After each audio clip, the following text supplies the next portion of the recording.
Metiasi, Eya Wadumwara, Eradie, Niawaya Mamisu, Minamie, Miri Wasidaka Papo, Nametujum, Nama, Bowen Samna, Metiasi, Metiasi, Eya Wadumwara.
Church bells live on your radio and on your television. Yakofa King Kansama Etosumienu, Meko Holland, Elisa Frimpong, when you finishia Edumienu, Oko Wesley Methodist Ewo Amsterdam, on a menene Baba Church in Commona, or the King Kansama Etosumienu. Hello. Hello. Good morning. Good morning. Etisay. Patrick here. Okay, when you feel say Dumienu. Okay, can your second Bible reading in my ready? Patrick, ya ken kan sama to Dumienu ya bonu Mose woma dikai ti edionum chitiamu edionum mienu kosi edionum sia. Our second Bible reading will be taken from Genesis chapter 50 verse 22 to 26. Christo Madofo, Moma Yenti Radiasen. Na Yosef ni Jafie fort na Mizrim. Na Yosef being Flinchia Ohanidu. Na Yosef hunu Ephraim Manana. Manase ba Makia Manso. Wawu wongu Yosef Sreso. Na Yosef kachre ni nyam se. Miriwu na onyankupo baba beshomo ampa. Na wabeyi mwafri asasi so ako asasi a oka huntam che Abraham ni Isaac ni Jacob nonso. Na Yosef ma Israel makantam na oka se ampara onyankopon beba beshwemo. Na monswa menom penfri hanko. Na Yosef wui bra na wadi influencia ohanidu. Na washe ni modro na wadeno to adakamu wa Mizrim. Christo Madofo Eradasen. Na Senka Nyankopon. Thank you very much. Alisa, say according to the information I got, no, Omba Ghana da. Omba Ghana ha no muda. Na the parents are there. The parents are there. Na otimi kan twi. Ya mate anu me yi kra no. Just o kase twi, oni omo kan twi kra no omo ntiase. She's done very well. The parents are there. Elisa Frimpong, Esha yen otie yen ewo Holland and we expressing interest of person kind. Ya kin kind semni be and I gave her the opportunity. I think she's done well. Bishop, like above say me kan chiro say ochia. Now so no new crusade no or Mountain Crusade because o mu de ntia. Yeah, middle class for na ya Ghana no. Yeah, you say your money in titwi. This is Oshia obi ba na or bisa akwala na question na akwala na person de brofo na yina because I do can akwala na want it. And I think that we or see we should be ashamed of ourselves. That a 12-year-old I'm be reading the Bible bebre ho no abisa no obetia kan twi o se da bi twi dia gisa ya asembeba twi dia asembeba ya mother tongue no akwala na hwese na wesi awese gu ho eno na jo be 10 o'clock na me de man no yeah time 10 that is almost 11 exactly it's a BNT you can the cost yo mama fama no entumu bi na ye na papa frempon no ase one na bushia omo wo say here no omo Holland Amsterdam yes. Okay now I think say and na say more last week they started and they American no me can and then nyina tie in the man is not stationed or one Ghana ha but why na adwene say ne nkwara wa wo omo ewo Holland ho no obema wo omo adwene say Ghana for of course in positive sense I'm omo proud so omo ye Ghana for and obi so ha wate ha one ne man nyina na te ha but na adwene so ye ne say woman ne man no anwene te say ne omo ye abrofo and so he cannot be proud say wo ye Ghana ni I think it's a big problem yewo enye ne kitwa asa kwara na be kan you know but there will be big kese pa and me message me kan ho asem ye de me kan last week no and na ye san atimu bio in fact we hear ya me na me say leave in fact leave early enye early ye evi and ho asem na me kan leave yes and it's not a question of physically living but mentally. I felt that the American last week means timubio because ye nkrofo a ye adwene mu no ye hunu se be ye nya abrofo na se ye nso yetimi boa ye hu ne ye anya adwene bi e be ma ye nso yetimi akoye nimu a na whether it is our politics, whether it is our education, whatever, no.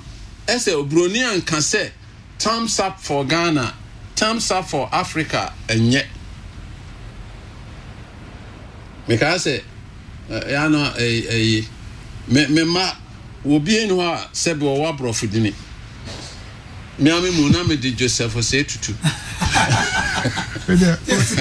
Come on for nya ya umba ye na me di Joseph say tutu ti through form 5 and I'm saying no me na me changing me di na me papa they was saying I'm say and na me answer me kokrofa kwakusafo sa na e frame ye wo me sa na e de me to I'm saying no and me ka bom safo nso mra na ne kantanka ti o say safo kantanka me di no I change it. And me mama no be any brofudi. Now I'm saying this because it's interesting. Me call Lesotho on sabbatical. Me say mo abusanfo we dey abeto mbarasem krono na ye kan. Me call Lesotho sabbatical. Na me ne me ba penny oseya. Ono so me neto me papa penny wo de oseya oni dira no. Ne passport bibia ma ye no oseya. E kodru ya na me kwaji resident visa. Ama me ne me ba na tra. Am say nya oba no. Na so ye oba senka wo dine no na wo fa.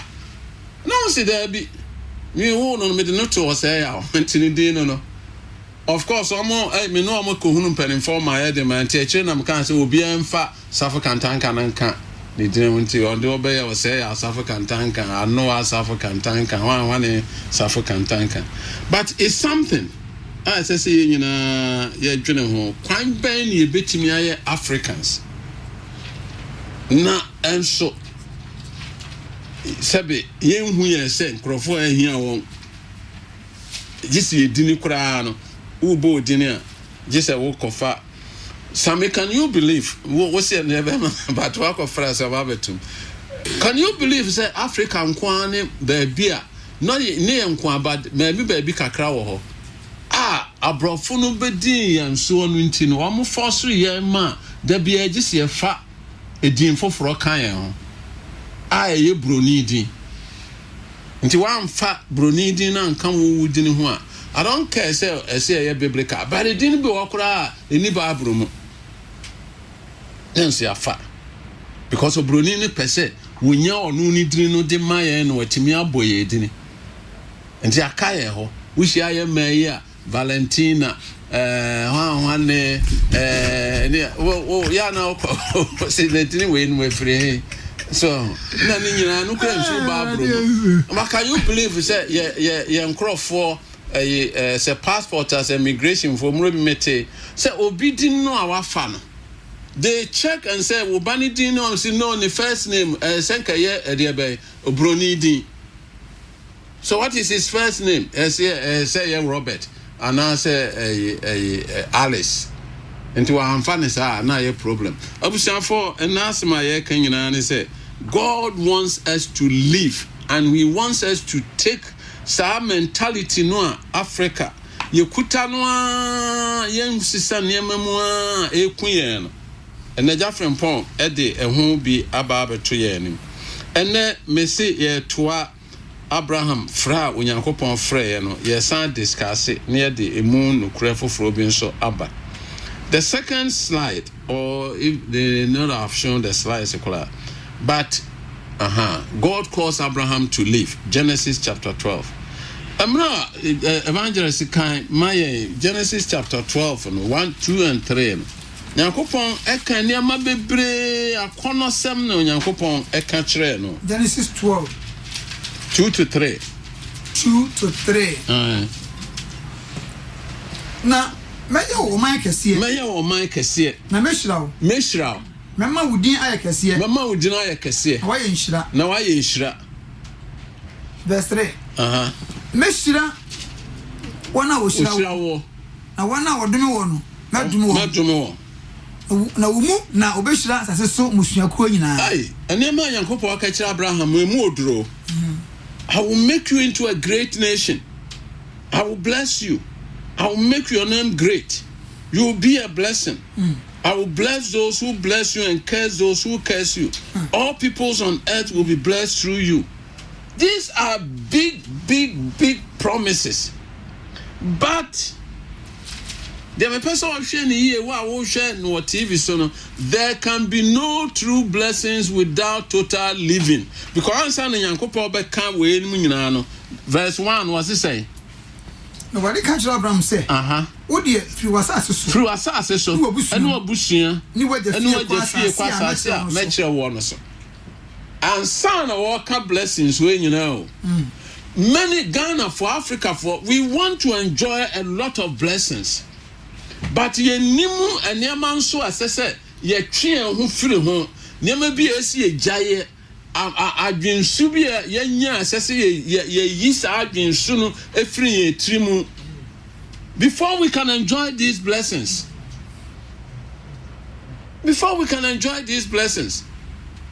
Nema pa nyame dia magana odi ama Africa se ya nya adwen foforo ya ne adwensu bi a near that so tis ho eh near ma said ye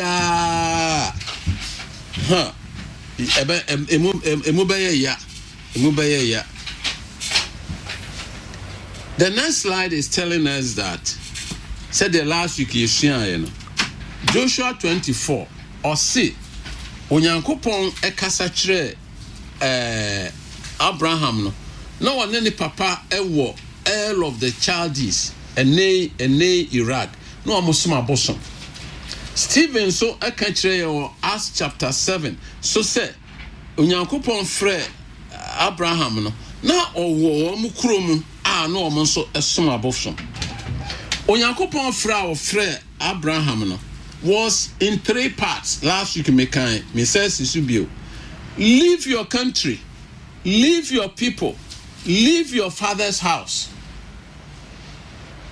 When now me God is not saying say yen nyina yen tu nkwatena brochire da bi.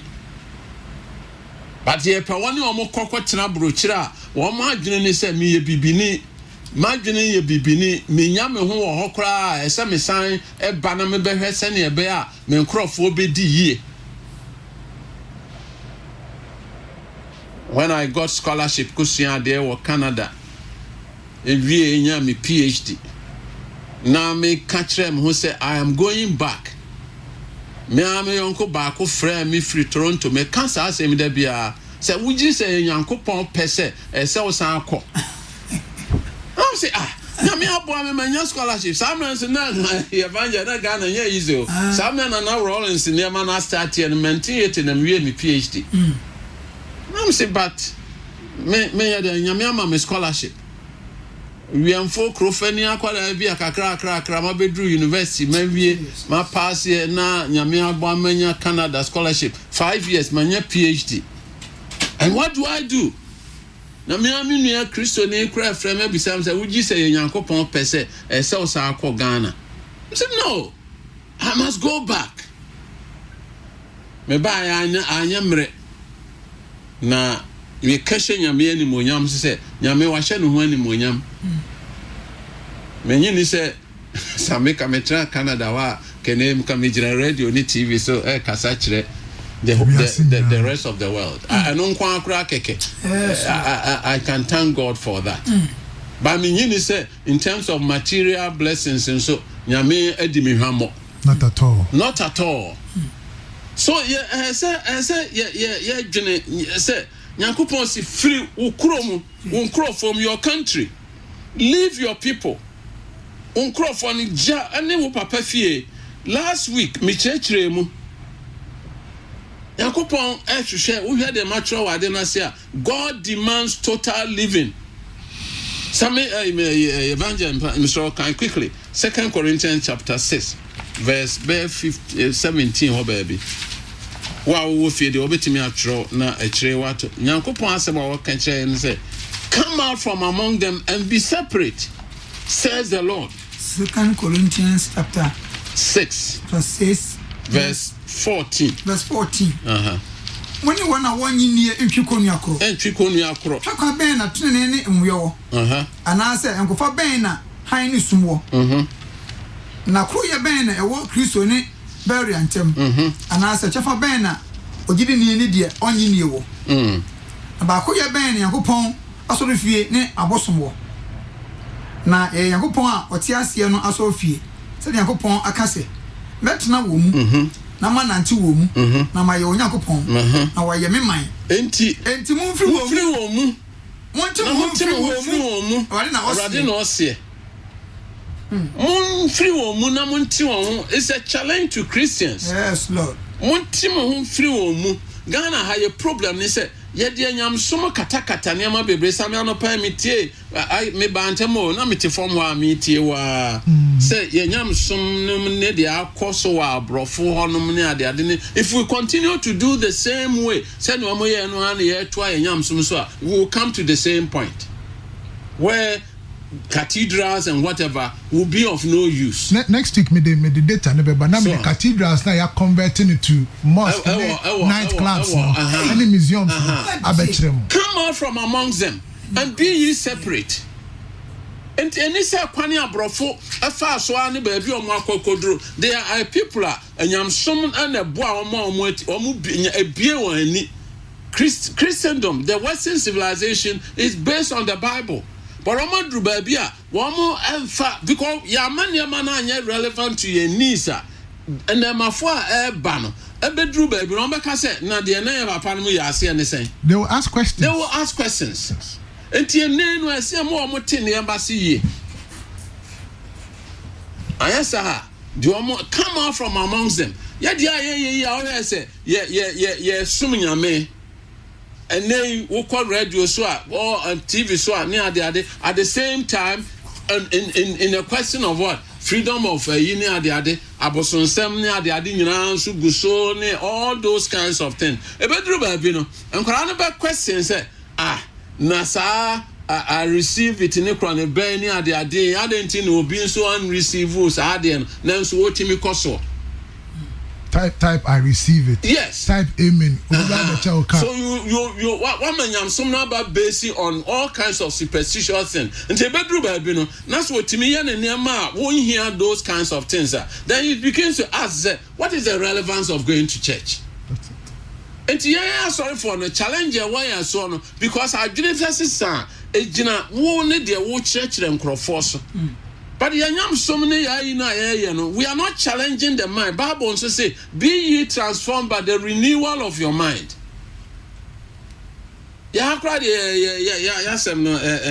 Papa. Leave your country. Abraham fra Onyankopon kan say onko. Implications bebre. Free woman. Last week me kind. What is the Ghanaian mentality? What is the Asante mentality? What is the Gan mentality? What is the Ever mentality? What is the Dagbani mentality? Na wa so fie ni wa dwene wa brabom sen obi e fa no wo ba ma da bia me preacher me kaya nwuma ye to ne kro ne bane ade nyina che se ye was certain typical mentality. And a me tie last week there and what TV so. And we're saying that look, people are driving. They do baby indiscipline all over the place. Traffic lights are so red. No triafem. Who can't boboya ye nimraso. Who ye say this is the typical Ghanaian mentality. Ejuma yenko all kinds of things.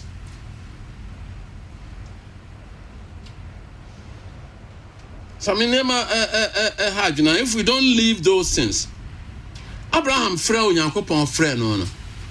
Now the implications in this thing. The next slide. Those who want to have significant impact must not do what ordinary people do. Very important statement. Now make on. Abraba ye boy who pese who timi duru baby. Giant for ordinary people will be a yani dear sa and me yani sa won't ruba bia upese uko wanimu abrabomua. You just don't follow because everybody does it, you also do the same. Bien no habitimi akoni wanimu abrabom ewo nyamsum ewo manmu because sa will be a yano. The mindset of the average Ghanaian and African is such that God cannot use us to break the yoke of poverty. Yakopon want me ma Africa young to me kwaya anymore. And you here bebrebe in free and so. Because ya gene no and ya prepare see best san ya gene.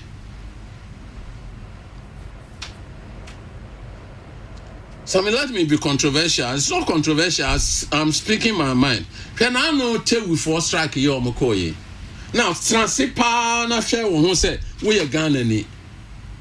Ya COVID-19 for almost 1 year.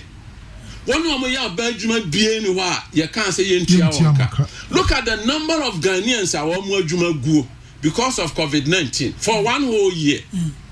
Now, school for also and school for 1 whole year. The government says say the nyamia do mo adwuma yemi school na nkwara anonko. Tewu comes up and says no, at this point, no, nkwala no go school no, you go strike. One tia ketuemu. Yes, young continent me nchira de e university. He is a Ghanaian no. Obi kwa ne back one so. Otifie na oji salary ne ba so ko university. Otifie na oji salary there. Otifie na oji salary wan kasa. Ghana for no so bi wo ho because of COVID-19 omo adwuma gu. Enti ono woni ba bia a wo fa. Emra no mo ka strike asem aso an kan say wo mo prepare mo salaries ne de wo mo nkwa dwuma. But everybody else entina fie. And they think they are Ghanaians. And one more you say obi na omo anya no ayeye de be yeye no. Na say what is how adwini we tra wo man mu a. Na adwini say aba no one hwan. And I won so one hwan.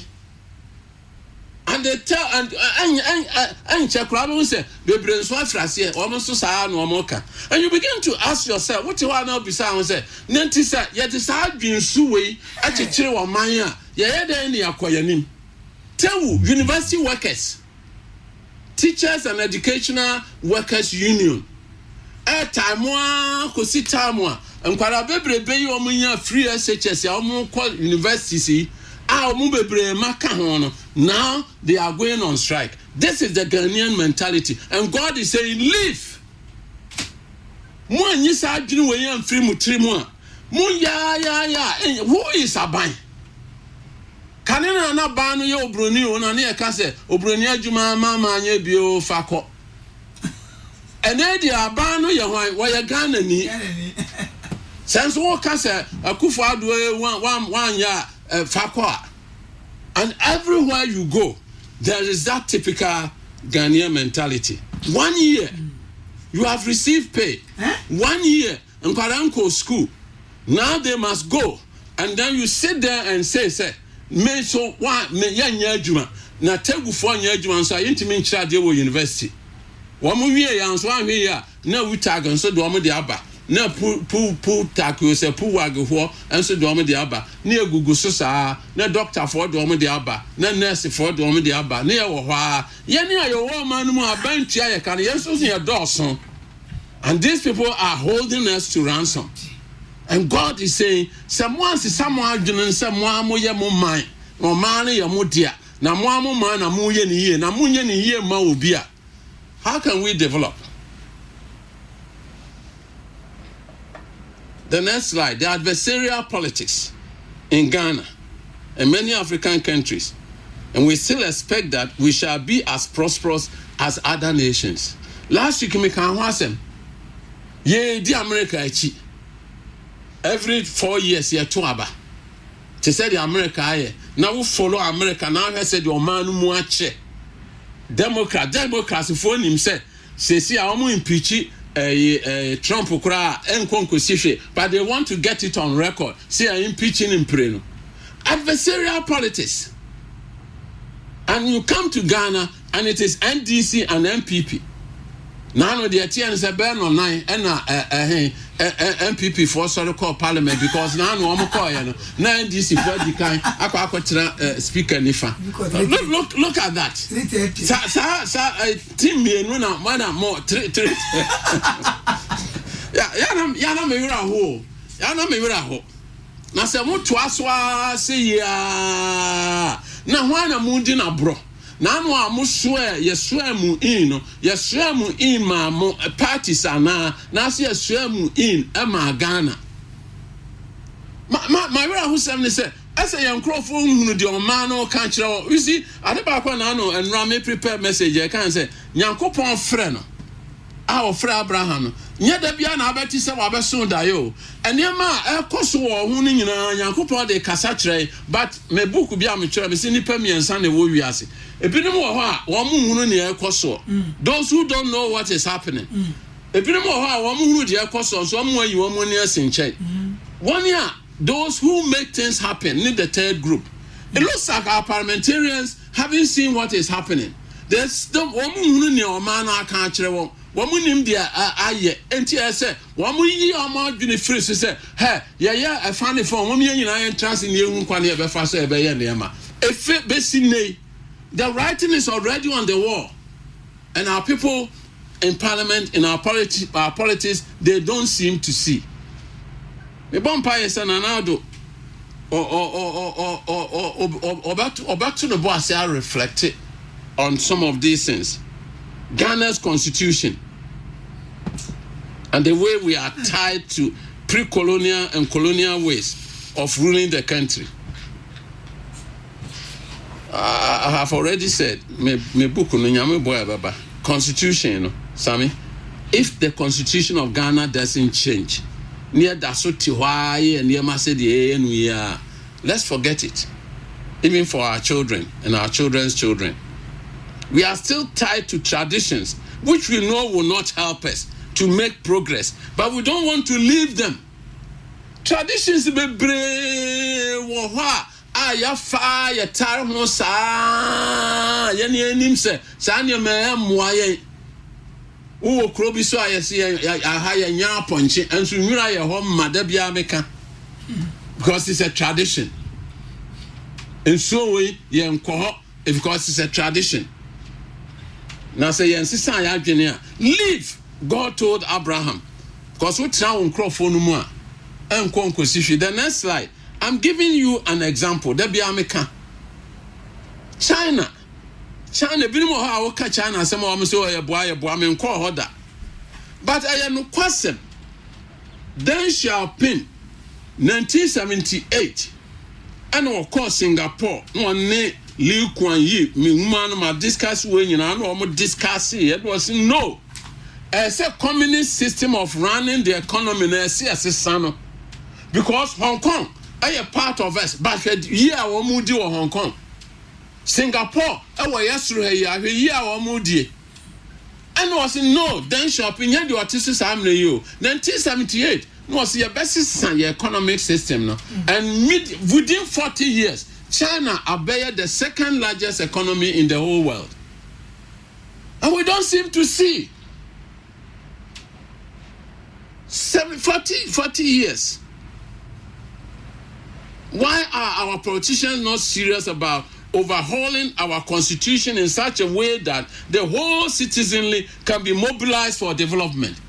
And then a politician and I do what woman and no one who say me trans ya mama ye bibia ma obi a social intervention where me social intervention where it doesn't take us anywhere.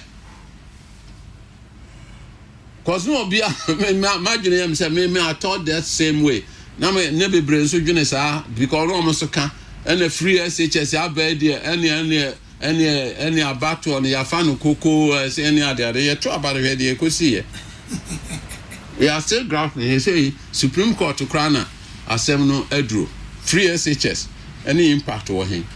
Na do me fasa fidie so ama so what say enye free SHS now the buy in the best Sagana but ya mamuo no kwani aye faso aye bu e man no say wo bibi pa bi ye de mo man yi a ene mo man no yan sisa ye constitution ni nyina ntro no foforo na ye mfa ne ma be ma wo ye ohia no a akyekere ye ne ye be yi afiri mu na mo me nya isa adversarial politics ya we si me MPP ni we si NDC ni we si me say ni ade na emfa ye nko ba bia we di policy we ba na say ya no we ye tutumu atuo sa we di we ba na say ya no we so ya go bia gina wo gina ne say next elections let's move away from that. Leave.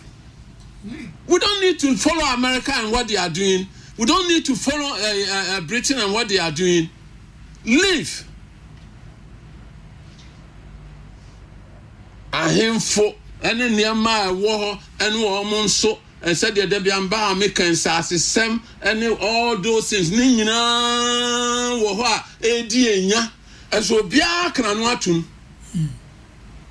na say yen twe ho mfiri sa niama yi a edi enya hu na ye nhunu na ye nka ho hwe ya.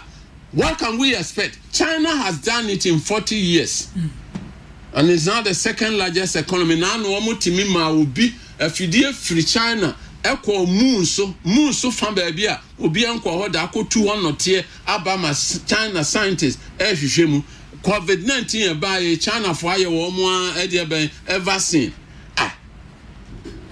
na nya no mo nyina na nya so mpo de o hwe active cases na Ghana de do so China say samle sa ya me esre ya me de said there some yes abusiafo enso aye kan ye nsem a asese ye dwene ho pa ye nyankopɔ ka kire Abraham say frimu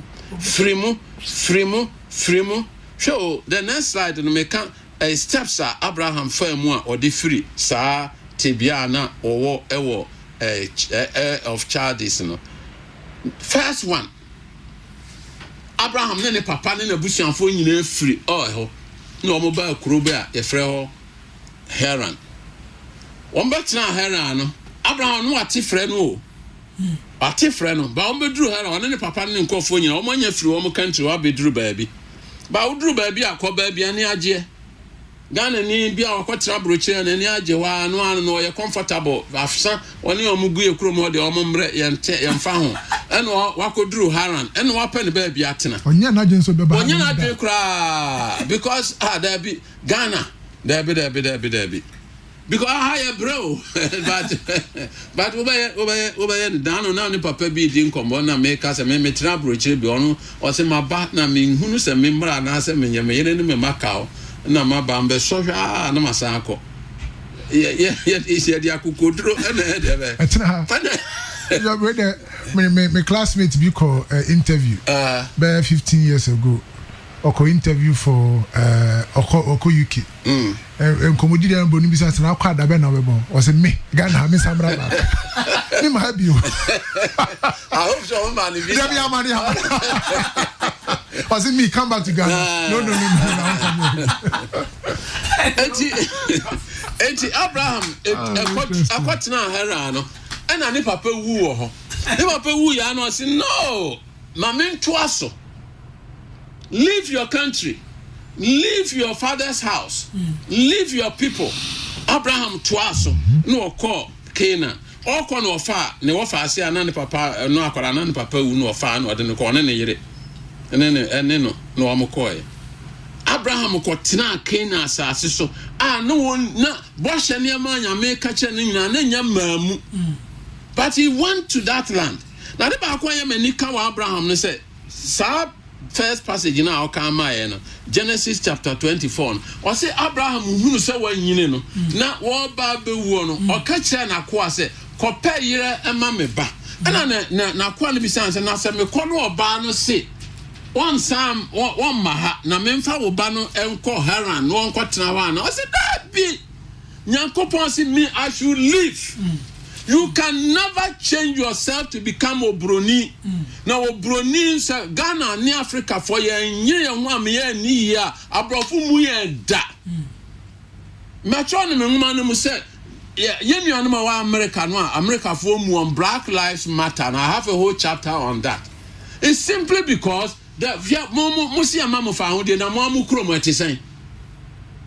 Mon crofo amoja won kire be fa amufiri oba ha na what is saying wo mo da so hunu de wo mo nyi wo mo now ye ne mo kasa amose mo ye ne mo pe not until say Africa ye be ma ye nhumene so ne ye jae adwene no a emma ye ntimi nkwa ye anim no obroni mu ye da kro da ye te wa ne adwene ye say nyame akase Africa nyame akase Africa wan on kase obia no wo ma no o se me ba we enum de ma dome wo mo onye sada no onye nso ya dwene no we should leave most Joseph krawo ba be wo no won so kan say mamu nsie me wa ha 400 years later one mo kwane o mo so Joseph enompe when you read Exodus 13 verse 19 one mo ejawo one mo do one mo enompe eko Mr. Offer, slide not to me miss a question back, busa question back what are we leaving behind for the next generation?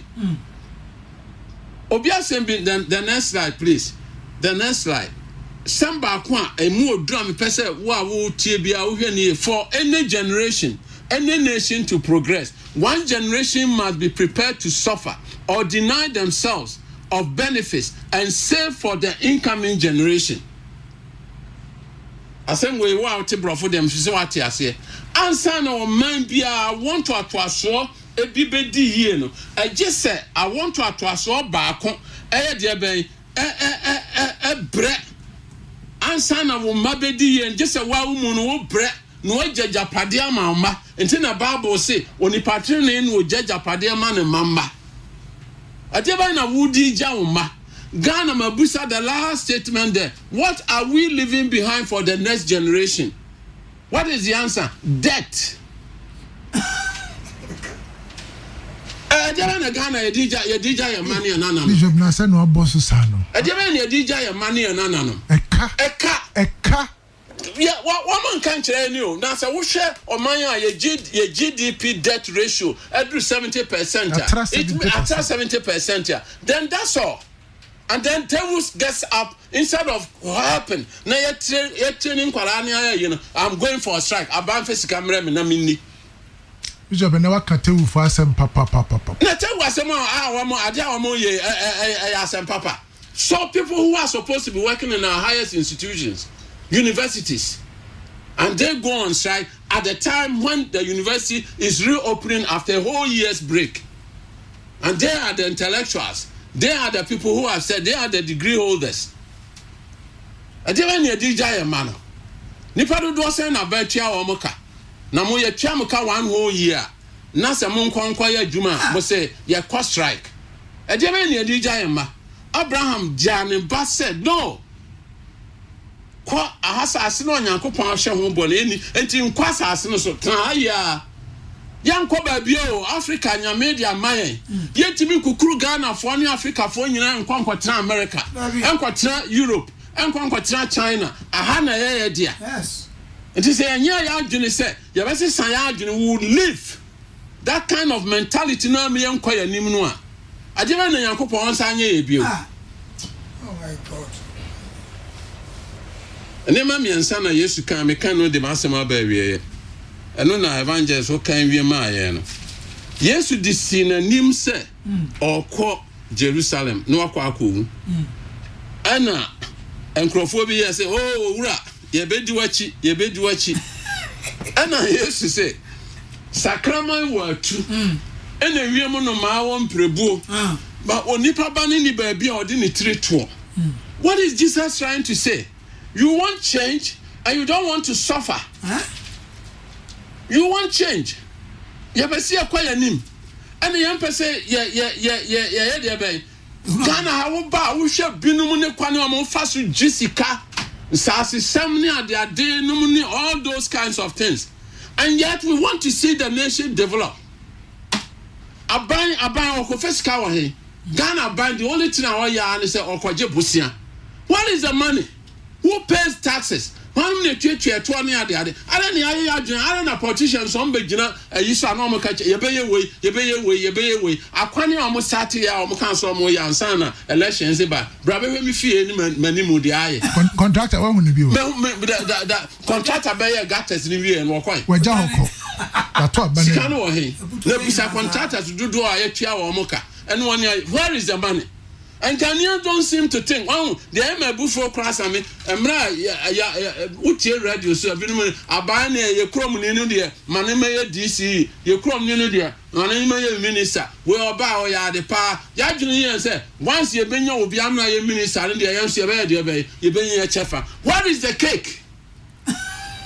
Cake no be a fan cante. Anya knife won gante ye ko pay be a chabe dia na wa he gante hey nyame enhu ye mobo Yesu say mon pesa mo bre sakrama watu ena wiem no ma won prebu ba oni pa ba no oni ba bi odi ni tire to the average Ghanaian the average African on pesa ne ho kire no na daachi ne ma ayeye and they made him praying. The Asians are not like that, oh. One more bread, one more thrift. So, for thrift, the sort of thing. You prepare someone and you but when you're wasteful. Okay, that's right. When you're wasteful, a year near the other bar, the kind of waste. A cost. Waste in terms of a mra say waste in terms of a year a luxury necessary. Shanima na sanima wenum because obi a ye binti won so ye de ban o ye ne saa ye beden ani akwenim Yesu say number 2 obi say Awurade medi wachi ena Yesu ni aso Yesu ka che no na bad mama kwama me kosie me papa ansa ana Jesus ma amfo mawufu anya de ban esi wo mawufu na ye ni abere no ye mra na me ne monko. Why are we tied to all kinds of traditions near the adisa and near my tramu and amamran so ye de be ye ntontwene we ye ni say sa na ye te ho sa as a people. Nyame yesrew baby a wo bia we mobo na we don't want to leave things by a pesi edi ethnic politics sa mabisa wo me no simoza which one comes first. I mean what will be your answer? Are you a Ghanaian first or an Ashanti first? I'm a Ghanaian first. There's one who said they make it yes I don't have a kind of we are not Ghanaians first. Nobody we are young man a problem back no Asante for free so me Asante for first and san no ma Ghana for ever for free so me ever for first and san no ma be Ghana for sa na de to ya ba sa na de ye bibia So who is Ghana and who is a Ghanaian? I person Ghana no so di yie. No bi nya ba mu kokosha. Ya dwene say ebema yenso enya cake no ekakaka edi. And finally Jesus said, Obaako ka kire ne say,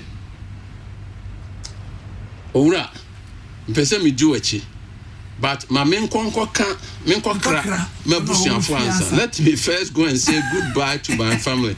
Na used to say, Obia ni wa ode ne nsa ekoso funtum dade mu na wasan atwa nani ekohe na kira ofata say ye osoro ahemanu mu. Ghana for a dear ben any idea and sa somu. A dear na yasa dan ye ni akwa ye. Ah no tie ma ye ntimi enko ye nim. Nyankopon si leave. Na say the mean leave wa. Onyankopon be hye no ho anim onyam. Nyankopon be hye no ho anim onyam. Na o man no ye bedi ye. No Ezekiel 22:30 was say na me hwehwe o man no mu se ka menya nipa baako. Na kama gira wo man no anim na mama amese no ba me hwe mo amanya obia nyame edi awerho ye ewo ye ho. Who is that person? Why na adwen say mabusua mu I will stand and make a difference. Why is any panwa? Why na adwen say na dwuma mu he will do the best and make a difference. Why politician no all kwankran why na adwen say I will do the best. Who is the head of state? I will say I must move Ghana to a permanent state of prosperity. God is looking for a leader. Say Abraham was a change agent. Yes. Also leave. The message God gave him was leave. Abraham was a change agent. Who are you? You want to become a change agent? Leave. Some mentality no. Emwa man. Emwa santeman. Emwa everman. Let's leave.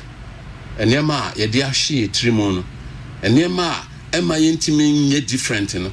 Enema achichire ye no. Ya dwene aye say yedi saa na be ye no. God says leave. Amen. Amen. God bless you. Hey. Bishop Kantanka, right? Reverend Professor Osei Safo Kantanka. And some know what it is on our social media handle, Kesbent Media. Please share it. You are like, is this a sermon being preached in church? Yes, we are in church. Sorry, and we preach what is relevant. We scratches where it itches the most. It is not about spiritual. We are in a physical world, and therefore he talks about things that concerns our physical world. Bishop Benjamin Shirao, kindly lead us in a short prayer. But after every 3 months, my cancer, you be a seminar. So I can say I can announce the big pen drive or so. To Brabby, you be my specific date, and you be no case pen. Now what about the bisa questions? Now you know to me move ya bravo and no man forward. So trust the baby I will be a na bompa ye kakrama wa na bobima wa bushia mobima o my Ghana because Yankopon hwehwe nkrofo a wo mo be sisa wo mo adwene. People who will leave, not people who will just conform. No do mo aye amana ye. God is sad. Ezekiel 22 verse 30. I look for a man amongst them who will stand in the gap so that I will not come and destroy the people. But I found none. Or says, therefore I had to come and destroy them. But Bushiam to say, why you want from all their own family? Leave. Are you prepared to suffer for the sake of the incoming generation? We are ja. Otini no jaja pade man and mama. No this suban bi enentias ye bi ma wo mo papa and no pay aka no ho asem wo abrochire. O abrochire but no nimse ne man ye Ghana for. To akire nkwara no wo ka twi wotimi kan twi Bible. It is a major lesson for you and me. And yet where you are physically located in the air, but woman Yankopon kwanya No se some adwene a. What do be ye near ma kesia shini dina ni munyam. That's what he did with Abraham. Take my life and let it be consecrated, Lord, today. Take my moments and my days. And yet the DG I can take my silver and my gold. But already imagine. Concerning some boy who cocono. Say Africa, Ghana, Ajuna and Sisa. Yeni ya sorry for. Upien who yamia man juma kesiye se on Sisa and Crawford Ajune se osofo. And answer sorry no. Politicians don't have that duty. Tinano pay, we are sorry, okay, can Bible. Now, Copon say promises are Kessia or country Abraham Nina. He had to leave. Onyame, I'm not pay yet. That was it. So, Kaka and say, man, say, yen near Pessamin Kumian and Kwame dear. The answer say, I journey. Not ye joy a phone penny for it, you or winning. Answer so margin, no margin be on set. Cake kaka kebi da hwa ye kwa kutwe bia bedie na ye hunu ye man hia ye ne san ye esi san adwene awrade ye bsro hu ye mobo e ma ye mfa nyamsom ne asore kro nkatakata yanim cause one assembly say wo mo de nyamsom ne ade kata wo anim but wo mo pa emu ahoɔden no. Lord, that is what we are doing. We go to church in numbers, we sing. But the issues that confront us, the mind change. That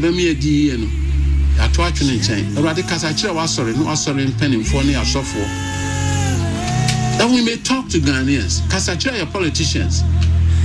My president in Tiasie says it's not mere social intervention, just going to take a loan and getting involved in social intervention will make anything.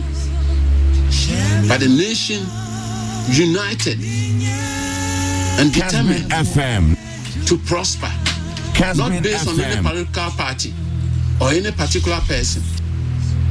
But you can't wabum. Yes, say why you may be no. And so the radia bow when him say Yamae. The Empesi Coco Dram America, the annual man who watch me in our parliament to cry in Crawford Quaco Seho. And here, dear, the parliamentarians, a watch a day, our parliament and be already. Yes, wrong, your mobile. Now, my society grant us the grace to live. The Bompire will be our tear was saying, I will be answered better. Now, Kana Kumaura. Convict us, Holy Spirit, that we may be a people that are prepared to change our minds, that we may become a nation. I bet me acquire any more young couple anymore. You are dead. Madame Nosma, in Jimaphony and Temjina for Jesus Christ. Amen. Amen.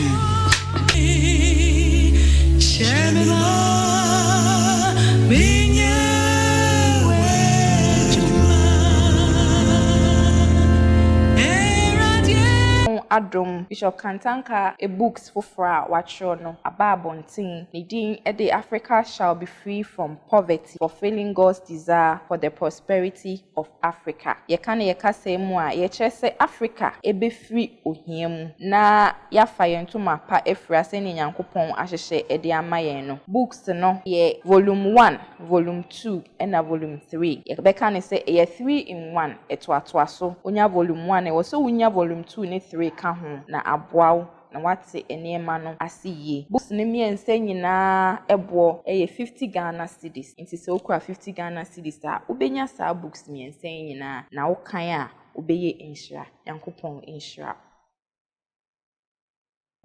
Adofo ojidisa enano penso so why inshira bebre se message a woti ye ana message a de bia woti woni jihu na o find person we beauty a your Facebook page and your YouTube page. Address na ye Bishop Kantanka Teaching Ministry. Ukoha messages no bebre wo ha ebenya bi assign etie. Bio Bishop books a watcho enso so wo pebi ato na wakan ni wesua. Enso so buy an office ewo Trinity Building Asida House a ubenya messages no and ubenya books ni bi ato yɛde bi nso so egu CD so audios nso so a wobɛtumi enya bi ato na aboa wo na mpo w'ani agye Bishop Eniswadi Ehuna Nyankopɔn ɛde amana na wopɛ sɛ wobɔ dwumadie no nso so a wobɛtumi afrɛ ɛwɔ numbers a ɛwɔ screen yi ase ofrɛ a yɛne wo ɛbɛdi nkitaho na yɛakyerɛ wo ɛkwan a wobɛfa so a wobɛtumi abɔ dwumadie no Nyankopɔn nhyira sɛ woyɛ saa. Amen.